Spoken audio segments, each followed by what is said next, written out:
2024 was an interesting year, wasn't it? Well, I guess it's still going on and still continuing to be interesting. I can say that it was equally as interesting for both Katie and I, and we did still manage to go on at least one amusement park trip this year. So why don't we go ahead and update the rankings of our top 10 favorite amusement parks.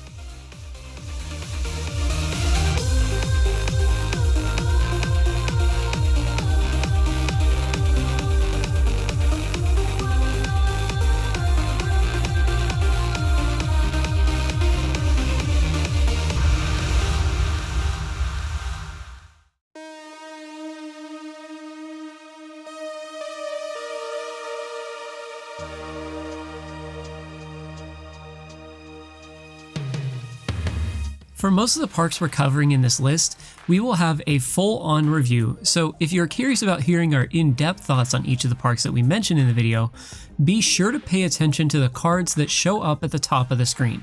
Down in the description below, I'll have a link posted for a playlist that features all the reviews we've done for each park we've been to. This list is strictly based on the amusement parks that Katie and I have visited together, so if you don't see your favorite park mentioned, that just means we haven't been there yet, or it just hasn't cracked into the top 10. Keep in mind, most of these rankings are coming from the perspective of a coaster enthusiast, so some of the rankings may seem odd to you. Without further ado, let's go ahead and reveal what our top 10 favorite amusement parks are. Number 10, Knoebels. Talk about charm. If Knoebels was packing any more charm, it would burst. It seriously provided for one of the most relaxed and enjoyable experiences at a small amusement park that Katie and I have ever been to. The prices on things like food and souvenirs were normal. The operations on the rides were quick, and the available ride collection was top-notch. This park is one that is super well taken care of, and it's impossible to miss this fact. Rides like Twister and Phoenix impressed us the whole way through, and it goes to show why it's so important to appreciate our history. The park was clean, the food was delicious, and the park itself was just amazing. What's not to like? Number 9, Carowinds. This is a park that has an amazing top 4, but the rest of the coaster collection is mediocre at best. Really, this park is top-sided, and hopefully it can get rounded out soon enough. If you watch my review, you'll know that I was not impressed with the dining experience, and really, the park feels like it's lacking in many different aspects. But again, I have to return back to the coaster collection. The existence of Fury 325 and Copperhead Strike alone are what secures this ranking. But that's really it. Number 8, Six Flags Great Adventure. Now, I'm going to pretend that our visit to this park in 2023 exists in a vacuum. The ride collection at the time was superb. Sure, this park exhibited your typical Six Flags charm, but there really isn't much that compared to the collection of rides that it has. The experience of riding what was the world's tallest roller coaster and the insanity of El Toro are unmatched. There was so much going for this park purely based on its ride collection alone. Unfortunately, it didn't extend much beyond that. Sure, the park itself was relatively clean, and for a Six Flags park, there was a lot of care put into it, but there wasn't a ton of other aspects of this place that stood out. If it weren't for the size and coaster collection, it would most likely be much further down on the list. Number 7, Knott's Berry Farm. Knott's was overall just a great experience, depending on when we went. Our first visit was in 2021, and it felt like the park was firing on nearly all cylinders. We specifically went during the Knott's Berry Farm event, which meant that crowd levels were much lower. This impacted our visit a ton.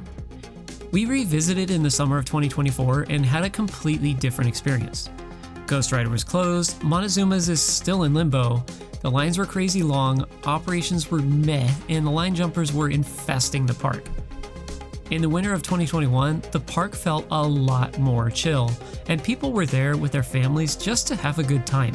When we went in the summer of 2024, the teens were there and just wanted to cause trouble. The park itself is still great and is a step above most parks that were formerly in the Cedar Fair chain as far as theming goes, but the experience could use just a little bit more work.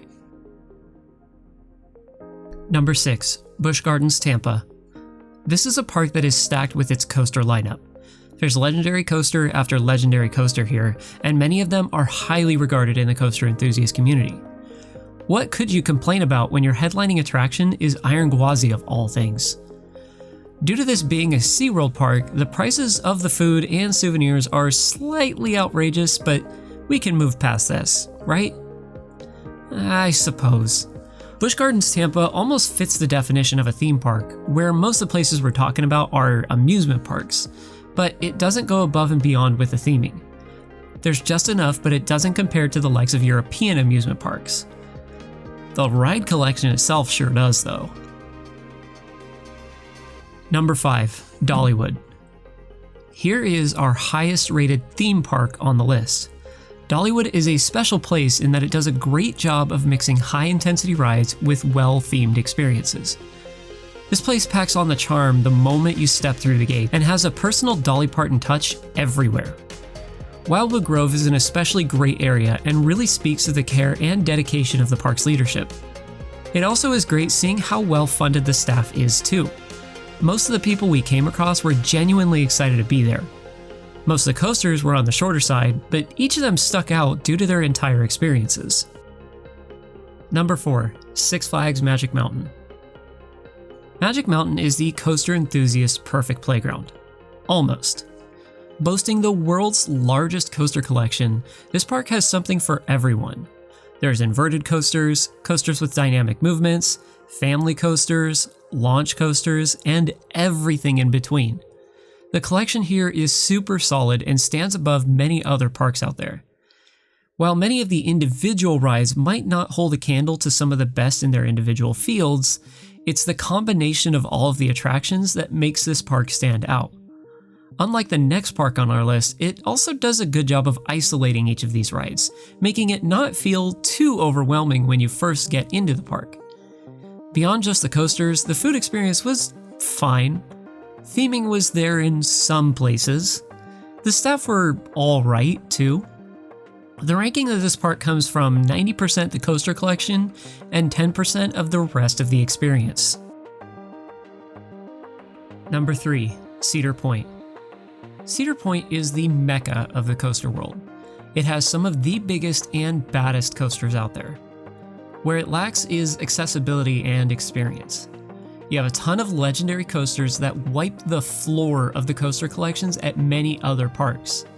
Sadly, the park's popularity almost brings it down a bit. There's quite a lack of shade around a lot of the park, and it's just massive. You really need to bring good shoes with you when visiting this park because it will quickly destroy your feet in a single day. There are a couple of good transport rides, but even these can't save you from the impending foot pain. A lot of the coasters here are best in class, but there are some that are definitely outshined. Some of the best in class would include Steel Vengeance, Valraven, Gatekeeper, and Top Thrill 2 when it's operating. Other rides like Iron Dragon, Millennium Force, and Gemini are all great, but are beaten by some of the best coasters at other parks. It's still an elite park, but there is other places that do certain aspects a little better. Number 2, Kings Island. If you want an amusement park that feels magical the first time you walk in, that's Kings Island. If you want to ride a roller coaster that feels euphoric when riding at night, go to Kings Island and ride the Beast. If you want to be surrounded by people who love all things roller coasters, go to Kings Island. Where Cedar Point has the coaster collection, Kings Island has the overall experience. The theming in many areas of the park was simply stronger than what you can find at Cedar Point, and the operations and experience demolishes certain rides at the same park as well. There is a level of passion and care that is put into this park that really shines. It's clear to see why it's so highly rated on the list, and it'll most likely continue to stay right here for a long time to come. Number 1, Hershey Park. So what happens when you bring a great amusement park experience and an amazing roller coaster collection together? You get Hershey Park. After getting Wildcat's Revenge, this place feels like it has just about everything. It's beautiful all around, it's unique, and it doesn't feel super corporate, and it has tons of incredible coasters. Rides like Sky Rush, Wildcat's Revenge, Storm Runner, and Fahrenheit almost bring down the opinions of some of the incredible roller coasters that surround them. simply because of how highly regarded all of these are. Since the park by land is on the smaller side, you really don't have to walk far to get around, and if you can't ride one specific ride, you don't have to go far to get on something else. The dining experience here, while not the best of the best, was varied and did a good job at providing healthier options as well. Seriously, there's not much that I can honestly think of that is bad at this park. Maybe the operations sometimes? Yeah, that's all I can come up with. As time goes on, and as Katie and I get the opportunity to visit more amusement parks, ranking these gets more and more difficult. It makes me think that it might be a good idea to switch to doing tier lists in the future. Let me know down in the comments below if you think that this would be a good idea. Also, feel free to share your top 10 favorite theme parks below as well. Do you agree with my rankings? Do you disagree? Let me know.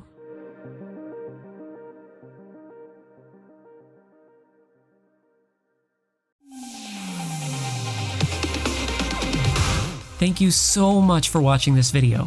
Don't forget to leave a like and comment below and hit that bell icon. Special thanks to our Patreon supporter, Future Collective. $1 a month helps me bring even more content to you guys, and I even have some exclusive content coming, so check it out. Check the description below to find links to the rest of our pages. Thanks for watching the video, and ride on, KoasterManiacs.